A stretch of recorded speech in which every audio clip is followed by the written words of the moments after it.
Hello everyone. Our lesson for today is about the two sounds of S. You heard it right. S has two sounds. And again, this lesson is intended for kinder and grade 1 only. Huwag doon sa nursery kasi malilito sila. Okay? Kayo muna mama ang magle-lesson dito. Okay? What is the sound of S again? Kids? Okay, very good. It is sound. Well, S is an alphabet with a voice sound or voiceless sound. Okay, recall your lesson in the past. Yes, S has a voiceless or the unvoiced sound. Okay, amazing kids, very good. Okay, you're following me. Okay. Two sounds of S. Okay, let me read these two sets of words. Here we have lips, tails, pets, kicks, hats, tops, hops, chips. And the second set is shoes, beds, is, as, news, was, goes, has. Did you notice the sound changes? Here, lips, the letter S has unvoiced or voiceless sound. Here, shoes, the letter S has a little bit voice sound of or weak sound of letter Z or Z. Okay, how do we know when to pronounce S as unvoiced sound or S as voice sound?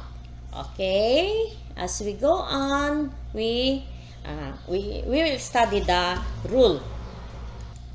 First of all, let us review what are the unvoiced consonant.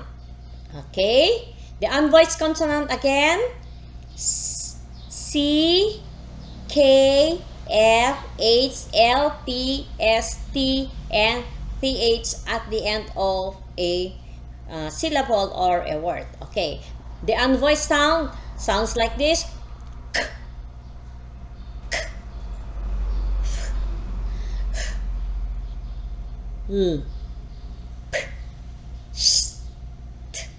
And okay. Do you still remember our past lesson? We cannot feel any vibration of our voice box or our vocal cords with this unvoiced sound. Now let's go to the rule number 1. When S is after an unvoiced consonant except S, it is pronounced as S. Unvoiced pa rin siya. If S follows unvoiced consonant, the sound of S is unvoiced din siya. Okay. If S follows T, which is unvoiced consonant. If S follows L, unvoiced consonant, and so on, except letter S. The sound of S is remain as unvoiced sound. Okay? That is rule number 1. Now let's read. Lips, pets, tails, kicks. Okay. Now, let's move to rule number 2. S has a light lang siya, hindi yung mabigat. Yung voice na Z, as in zebra, zipper, light lang yung pagkabigkas, as in parang whistle lang siya. Okay, I will read it for you. Bags, toys, is, says. When S follows a voice consonant, vowels and vowel sounds and another S, it is pronounced as Z. Z. Okay. Now, let's read. Malis yung relo natin. Okay. Bags is says buzz. Toys, bows, has nose. Oh, did you notice? I highlight this one. OY is oy, or it is a diphthong because Y considered as vowel. When two vowels stay in one syllable, it is considered as a diphthong. Toys. How about bows? Bakit say ang sound niya? Because the OU is a long O sound. O. It's a long O sound. OW. Okay?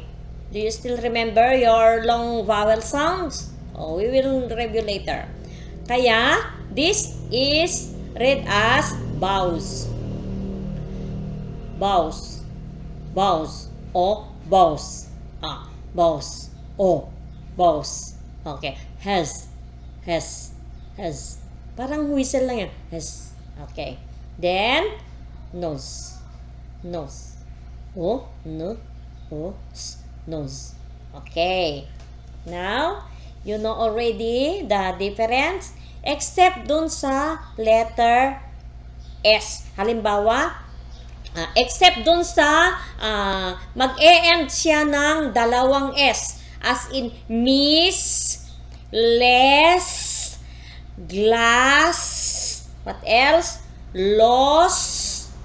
Except, pag dalawang S yung ending niya, remain as unvoiced S siya. And, exception to the exception, again, sa English kasi ang daming exemption. Kapag ang glass ay, kapag ang glass ay magiging plural, magiging glasses siya. Diba? Glasses. Ang mangyari doon sa glass, okay, I will write. Dito sa glass. Dito sa glass, 'di ba? Dalawa yung S. Kapag dalawa yung S niya, hindi siya pwede magiging Z sound. Unlike here, isa lang siya. Pero kapag plural na siya, meron itong schwa vowel. This schwa vowel I will teach you later. And this one magiging Z sound siya. Parang ganun na. Meron siyang lazy sound dito. Yung hindi masyadong naririnig. Ganon. Glasses. Glasses. Hindi glasses. Mali pala yun. Glasses. Okay? Kapag ito naman, we change it to C. This one has a unvoiced sound, class. Pero kapag meron siyang ES, magiging merong lazy sound, schwa sound ang tawag dito. Classes. Magiging parang whistle na. Classes. Okay? Okay, ang galing bilis to. Okay. Okay, another example. Ano napapansin nyo dito? S follows vowel. S follows voice consonant. R. S follows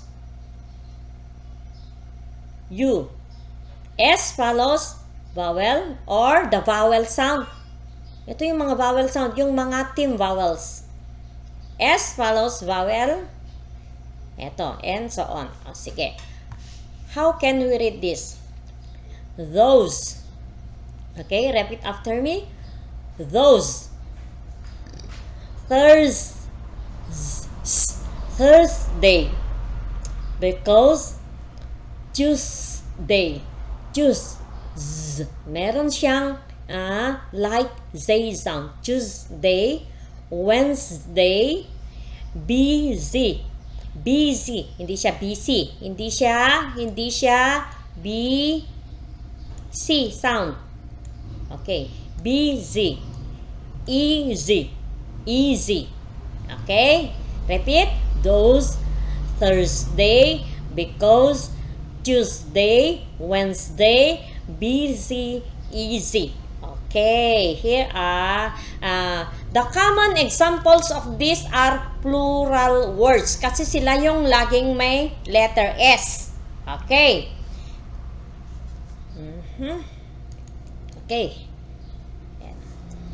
Let us recap. If we see the letter S, ano yung rule?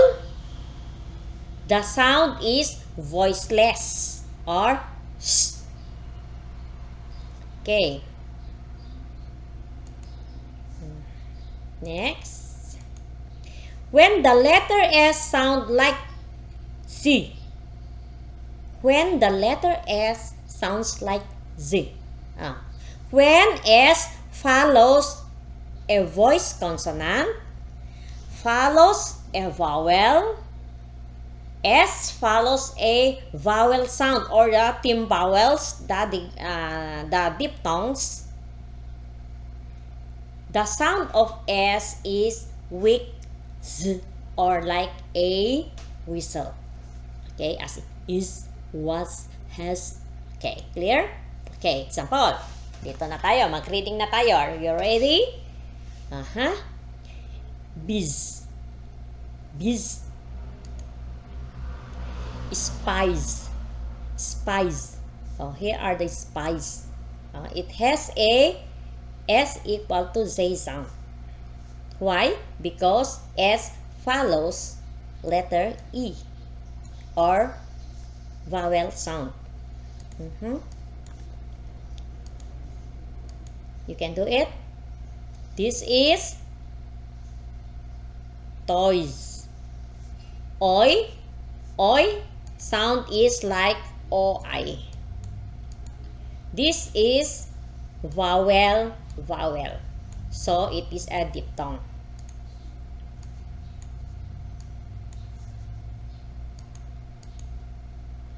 Bows.